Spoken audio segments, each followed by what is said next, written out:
Like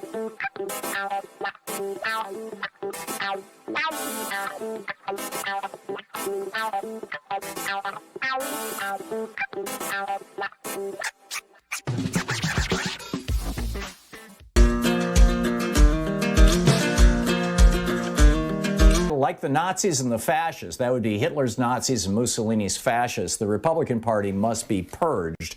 And it must not be allowed to live on with its own lost cause like the Confederacy did. And, you know, I lay this right out. President Joe Biden has basically stopped negotiating with Republicans. He had some Republicans over to the White House yesterday and said, well, okay, here's my package. What do you think? And this morning on I don't recall if it was NPR or CNN, I heard, I'm pretty sure it was CNN, heard Roger Wicker, the Republican senator from Louisiana, saying, well, you know, Biden's $600 billion infrastructure package. And I'm like, what? What happened to the $2.1 trillion? Oh, the Republicans are trying to reinvent it. I see. Now I get it. So, but, you know, bottom line, Joe Biden has largely said, okay, you know, we're not going to negotiate with these people anymore. And the reason why, and, you know, of course, Biden hasn't said this, but I think it's becoming fairly obvious, the Republican Party is no longer a legitimate political party. It's just not. In fact, there's this group, it's called the Global Party Survey, globalpartysurvey.com or .org. I don't recall which, but it's right out there. Some work done at Harvard and in the U.S. and Sydney University in Australia. And the researchers note, first of all, they drew on a survey data from 1,800 party and election experts, 21 core items, to estimate key ideological values, issue positions, and populist rhetoric. And they examined 1,127 political parties in 170 countries. And what they found was that the Democratic Party is kind of right solidly in the norm for democracies. The Democratic Party functions much like its counterparts in Canada or Germany or France or England or, you know, whatever it may be.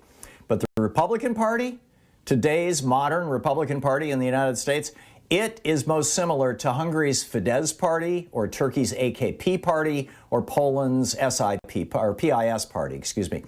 And all three are fascist parties. I mean, this is shocking, right? I mean, Turkey is the world's leading jailer of journalists, something that, you know, Trump advocated aggressively, as does much of the Republican Party. Poland's political party regularly threatens to put judges in jail when they don't rule the way that the party wants. In Hungary, they scapegoat immigrants as a strategy to gain and grow political power. And, you know, Orban in Hungary is probably the best example of this. You know, when he took over Fidesz back in 2010, this political party, it was sort of like the GOP. It was a regular conservative party. And then he started campaigning on Christian purity, restoring Christian purity to Hungary, and his slogan was making Hungary great again. This was 10 years ago, 11 years ago. And his rallies drew tens of thousands of people. His major campaign promise was building a wall across the southern part of Hungary to keep out Syrian refugees.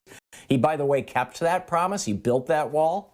He altered the nation's constitution so he could gerrymander places so that he'd always win elections. He's packed the courts so completely, sort of like Mitch McConnell and Donald Trump putting 270 people in our federal courts. He's packed the courts so completely that he never loses cases anymore.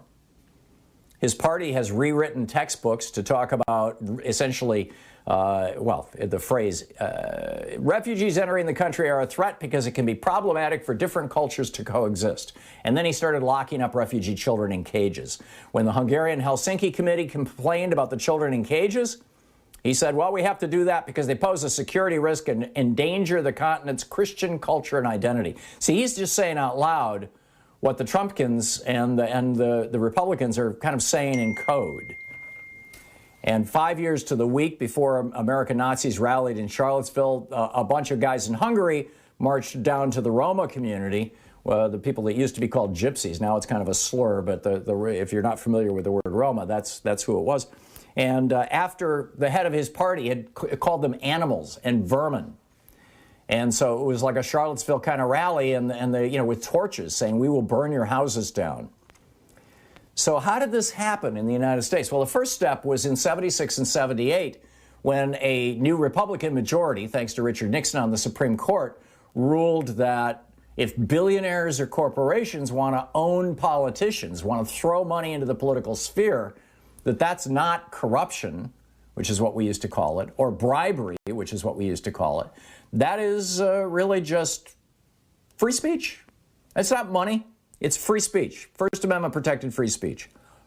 And so, here we go, and now you've got billionaire networks that are actually, like the Koch network is actually bigger than the Republican Party.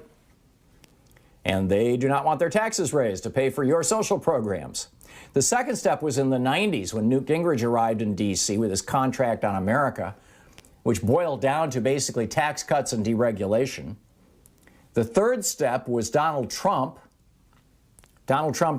Just saying now out loud what Nixon and Reagan and both Bushes, with the Willie Horton ads and everything else, were saying, that the Republican Party post-1965 is now officially the party of white supremacy.